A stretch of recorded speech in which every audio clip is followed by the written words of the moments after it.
modding on a budget is not that you can't do it. It's just you need commitment and you need patience, right? You can't just expect it to happen. What's up, ladies and gentlemen? Hope you guys are having a fantastic day. I am back. I am Project Radium. I hope you're having a fantastic day. And let's get into this video. So today I want to talk about a topic that is pretty not talked about. And I think it's a shame because of the way the economy is and just all that. It's kind of going to tie into my last video, to be honest, of how the hell, if you're into cars, do you modify them when you are working minimum wage, working a lower wage job like me? You know, I'm not working minimum wage, but I'm definitely not anywhere near working high wage by far. I mean, hence why the car is the way it is right now, hence why no modifications at the moment have been put onto this car as of lately. That's that reason, and also I have plans for the channel coming up hopefully pretty soon in the spring, so stay tuned for that. I am very excited. I'm keeping my lips sealed for what that's going to be, but let's talk about it. How do you go about modifying? How do you modify your vehicle when you are at a lower wage job and you unfortunately have the insanely expensive hobby or passion that is cars, like me? Now, I want you to know that if you do want to go down that route, I assume if you're watching this video, you know you haven't yet done it. You haven't got your first car yet, or you just got it and now you want to do some modifications to it.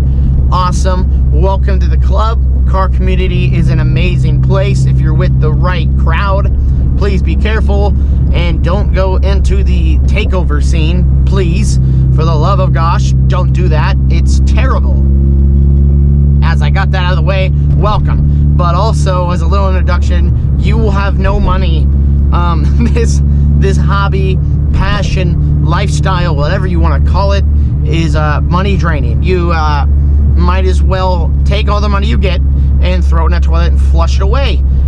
There's no way to do this on a minimum wage job or low wage job comfortably, per se, and just be living life and you can do whatever you want, get any meal you want, do whatever, unless you just want to do like a couple things and then you're done, you know what I mean, that kind of stuff. This is something that takes a lot of commitment. So I mean, first of all, ask yourself, are you prepared for that? And if it is, it's truly a passion of yours, it can be done, and it is done by quite a lot of people, including myself. So let's get into it now that we got that cleared up. How do we do this? So first step, I do want to say, is the most boring, and most people overlook it, and because they just don't want to do it and think it's a waste of money. And I will tell you that it is not a waste of money, and in fact you need to do it to keep your car, you know, alive. You know, the cool thing about modifying a car is once you put the modifications on said car, you know, you get to drive said car. That's kind of the whole purpose. So if you don't have a car that runs, you can't really do that. So my video right before this, how to keep your car alive, is step 1, which I know no one wants to hear, is maintenance. Maintenance.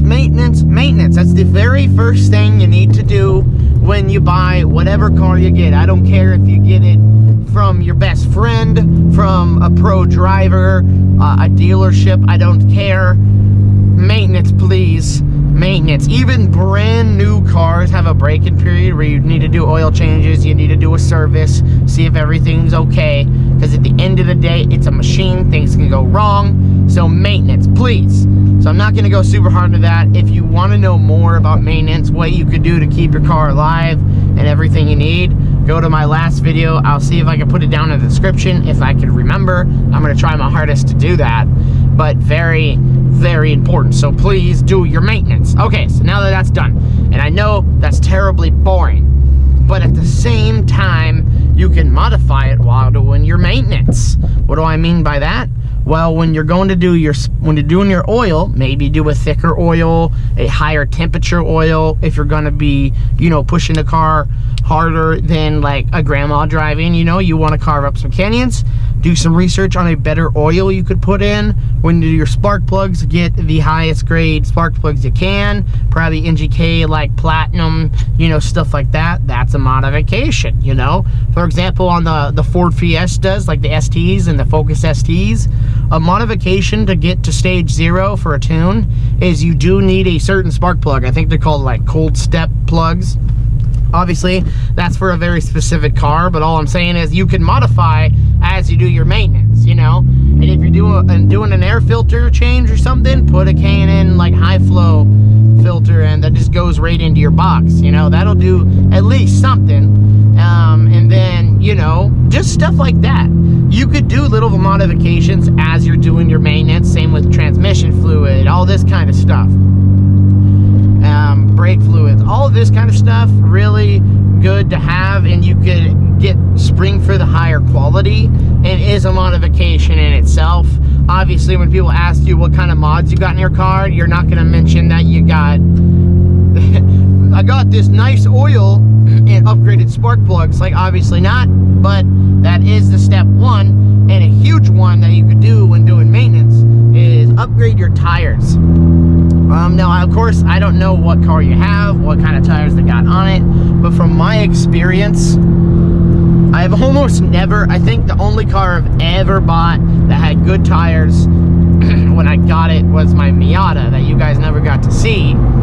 That car had like brand new tires on it. Almost every other car, including this one, had bad tire tread on it. I swear everyone gets a car, drives the wheels off it, where there's no tire tread, and then they just sell it. So please check your tires, and you can upgrade those. I would do that. I wouldn't go crazy sticky. I'd just put some nice all seasons that last a while, maybe some higher performance ones, because you might want to change your wheels out at a later date and make the ones on the car now like a winter set. But anyway, I've already spent too long in step one of maintenance. Sorry, I'm pounding that in your head. Please do it. You will regret it. Step 2. So the hardest part about doing modifications, of course, is patience. And it sucks to say, because I have terrible patience. When I have something on my mind, I literally obsess on it. I think I have a sort of OCD or something. I don't know. I'm not going to self-diagnose myself. I'm not going to say that. But, you know, I'm so passionate about something is when I finally find something that I want to get, I will literally just think about that one thing until I got that thing.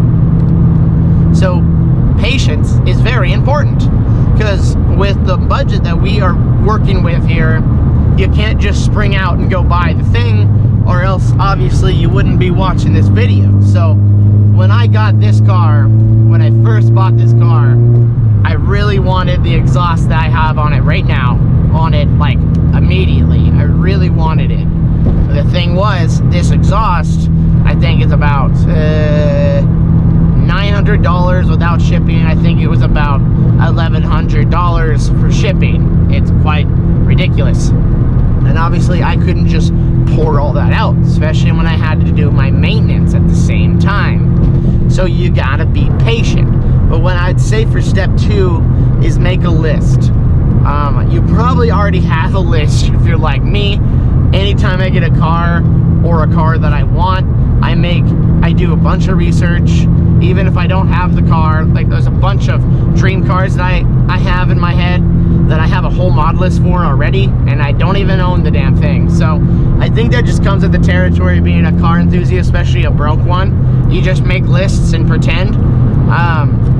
But make a list of what you want and the things that you really want, and maybe supporting mods to get that. For example, I wanted this exhaust really bad, but I also knew that I shouldn't just go throw it on, because of course I'm trying to have some mechanical sympathy for the thing. I know that I probably shouldn't just go throw this exhaust on. It's not going to complement well with the whole car. I bought this car completely stock, and I know, especially in newer cars like this, where they have, I mean, this isn't new anymore, but from my experience since I used to have 80s and 90s cars. You know, this is an 09, so has a lot more sensors. It's the OBD2, first car I've ever owned with OBD2. So I knew that this has a lot more sensors to it. It's a lot more, you know, a lot more strict with all that electronics and stuff. So even though I wanted this exhaust really bad, I also knew the supporting mod that I should probably get before is Hondata, which is a tuning software, if you're not in the Honda world, that could, you know, tune your car. So when you get a modification, you could let it know, I have this modification. It'll flash your ECU, tune the car accordingly, so that your air-fuel ratio isn't all out of whack. I was probably being a little bit paranoid, but I did not want to throw this exhaust on and it'd be too rich, too lean, whatever. So I decided to get Hondata first. And of course, I just budgeted with that. You know, I put money away each paycheck. I started sacrificing stuff that, like, I may have liked, like going out to eat a lot. All right, let's cut that. You know, again, like I said, being into this kind of stuff with such a low paying job, it takes patience and it takes sacrifice, as sad as it is to say. And a lot of people that aren't into the car world, like if you have parents, for example, that aren't into cars, will be really questioning you and like, why are you doing this to yourself? And you really gotta think, you know, is this something that you really want to do? And if it is, then make the sacrifices for it. It's something that you really want in life. Work for it, go for it. And even if other people don't see it, who cares what they think? Just do it. Start, I mean, I'm not saying starve yourself.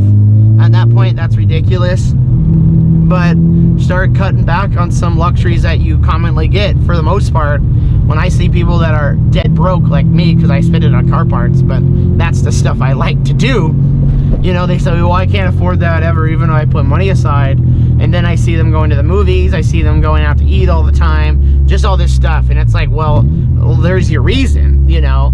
It's a lot of stuff that you may not even realize just picks away super fast. And take a step back, look at what our expenses are going out, and cut them down. And that's really what I did with Hondata, right? To get that. After Hondata, I was able to start saving up for the exhaust header, same exact thing. And it takes a long time, because obviously you don't make a lot of money to just drop it on that exhaust. So it takes a lot of patience. At the same time, though, in a way, it's really, really great. And it's funny saying that now, because it's like, I want a bunch of stuff for this thing. And the thing I'm going to be getting for the channel and for me, I'm really excited. It's like, it's funny to say it's really great, because all I want to do right now is just buy it and get it. But I can't. But it honestly makes when you finally get this thing, just so personal, and it feels so nice, you know what I mean? And I had some friends of the past, you know, they just got everything bought for them, or, you know, stuff like that. They were pretty well off, you know. And it just seems to me like their pride of their vehicle and just sense of pride for everything that they've done to it just did not meet the same that I had for my crap box Civics. And they had these nice wide body cars, and it's like they don't seem that attached. So it honestly helps with attachment to your car as well.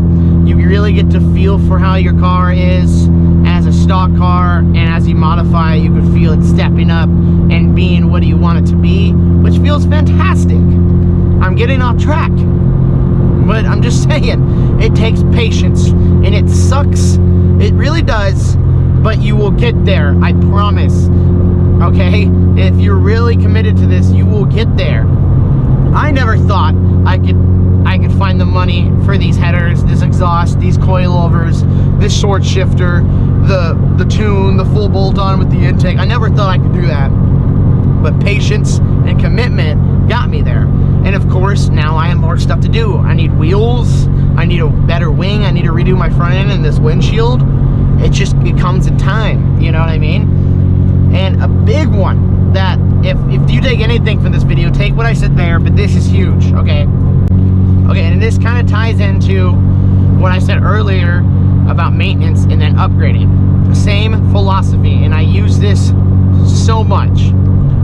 When you get your car, I don't care what it is, whatever whenever you get it, look up what are common things that go wrong with said vehicle. Like, at what mileage does this go out? I don't mean like oil life. I mean like, at what point does your clutch start going out? What part do if you have a front wheel drive, do your shifter cable start stretching? Stuff like this. When does your throttle body need replaced, if any time? You know, when does your oil pump need replaced? Stuff like this. Look into that and what mileage those tend to fail, and look at your odometer and find out what needs to be done. For example, this is a 2009 Honda Civic SI, the FA5, so it's the 4-door. That doesn't matter. I just want to say it because it's better than the coupe. Fight me. But the transmissions on these suck. And I don't mean they don't feel good, and I don't mean that they don't have good ratios. I mean that the synchros are pretty weak, the clutch master cylinder is bad, and the shifter is just too light and too crappy for the transmission for it already being bad. With that in mind, I decided to change my shifter to a short shifter. I decided to make a replacement and or maintenance on my car and upgrade it. That seems to be something I do all the time. Whenever I'm doing maintenance on something, I'm always upgrading it. Like, so my shifter was having problems, my cables, my springs, and my transmission were wearing, so I bought hybrid racing springs for the transmission. I bought a short shifter and all this stuff, and voila, this transmission feels fantastic. The shifter is fantastic. It feels so good. It's like a bolt action rifle. Every time I shift this thing, it feels great, it sounds great, and it was also maintenance that needed to be done. If your car's oil pumps usually starts going out in about 2,000 miles, start saving up. I know it sucks that you can't get the exhaust you want, but start saving up for an oil pump, but not a stock oil pump. Why not get a forged oil pump? If you're in a Honda world, get a 4-piston oil pump, so that thing can catch oil so much better, so it's still maintenance, you're not gonna have a failed oil pump, and it's also going to be upgraded. It's a huge thing that I do all the time. For example, I always wanted coilovers on this car for the longest time since I bought it. The SI's shocks are pretty good stock, they're pretty comfortable, but they still do the job pretty well, but they roll a lot, especially for it being a heavier car for an SI, you know, of this generation, of these years. But I held off with the coilovers and got other stuff that I needed to get done at the car until I started hearing clunking and my suspension was starting to get shot. So at that point, shocks needed to be replaced. Rather than going and buying stock suspension again for no reason, I decided, all right, it's time to do it now, and went and got some BC coilovers, and it is fantastic. It was replaced. There's no more clunking, there's no more squeaking, it doesn't ride terribly, and in fact it rides better, it looks better, and it was just a straight up modification. And of course, with the coilovers, I needed supporting mods.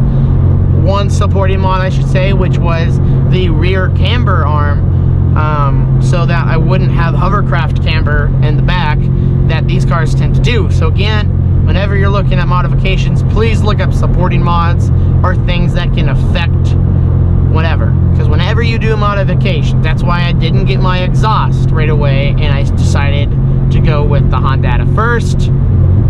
There's always a pro and a con on mods.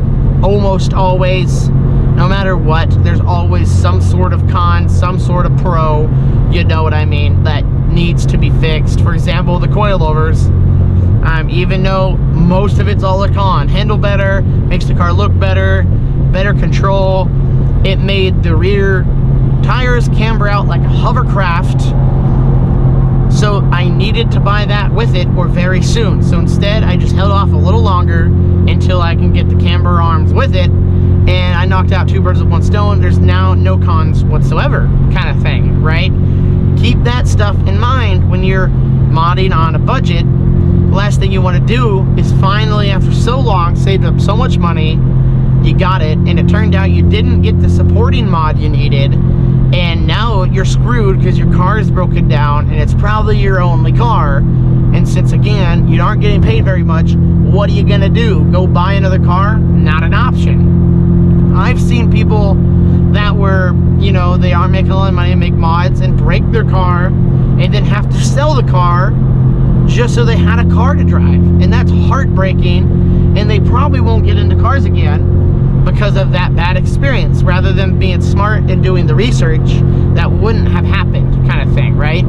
For example, the exhaust, I needed Hondata and I needed a rear motor mount, because without the rear motor mount, the exhaust would hit the firewall and a bunch of other stuff under here, and it would not be good, and I'd probably break the exhaust I just bought, right?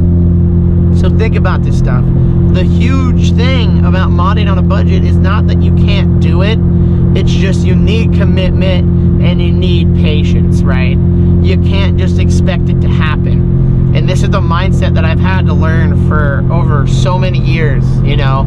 I want things just to happen. I think that's a thing that most people our generation, or not even our generation, just the entire world anymore, that things are just going so fast that people want things right now. I want it now. I want this thing right now, right here. I don't want to wait for it, and I don't want to work for it. When in fact, it's very much not that way, especially when you aren't making that much money. And if this isn't the way you want to go, maybe cars aren't for you, or maybe just hold off and wait till you get a better job and do it that way. You still got to do the stuff I said, but you could definitely get them faster. So, I mean, really, that's all it comes down to. I mean, it's rough. I mean, I'm not going to lie to you. It's really hard, especially when life kicks you in the nuts like it does quite a lot. I mean, hence, I have not bought mods on this car since you guys saw the last modification I did, which was the sway bar, which is, by the way, still probably one of my favorite modifications. But that was a long time ago now. And it's a blend of many things. It's not that I don't care for the car anymore. I love this car to death. It's just that life sucks sometimes. And I also have other plans in the works that you guys will see. I'm trying to practice my own preaching here, and I'm trying to be patient and all that, so that I can get this thing that I'm trying to get and show you guys. So I really hope that works. I really can't wait for you guys to see it. And I also hope you guys have a fantastic holiday. Not sure I'm gonna get out another video before Christmas comes out. Thanksgiving was just a little bit ago.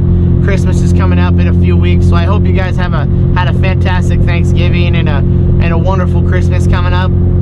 I know it was pretty good for me this Thanksgiving. It was nice. Be nice with family and all that. It was really nice. And I hope your guys' car journey goes well. And let me know what you guys are getting, what you guys want to do in the comments. And if you have any questions, I'll be glad to help. I read every single comment. I may not respond to all of them, especially with some of you guys that have some very not nice things to say. I may not respond to those, but I read all of your comments. I appreciate all of you. Thank you guys so much for 900 subscribers, by the way. We're coming close to 1,000, which is absolutely insane. I really never thought I'd hit 1,000 at all. I kind of just started this YouTube just so I could blabber about cars, not have to annoy everyone around me by just talking about cars all the time, and just explore my passion with you guys, show off my cars that are pretty crap boxy, but I still love them to death. I love working on the cars and doing all that. So I appreciate you so much. Hit that like if it helped. Comment down below what you think. I appreciate all of you very much.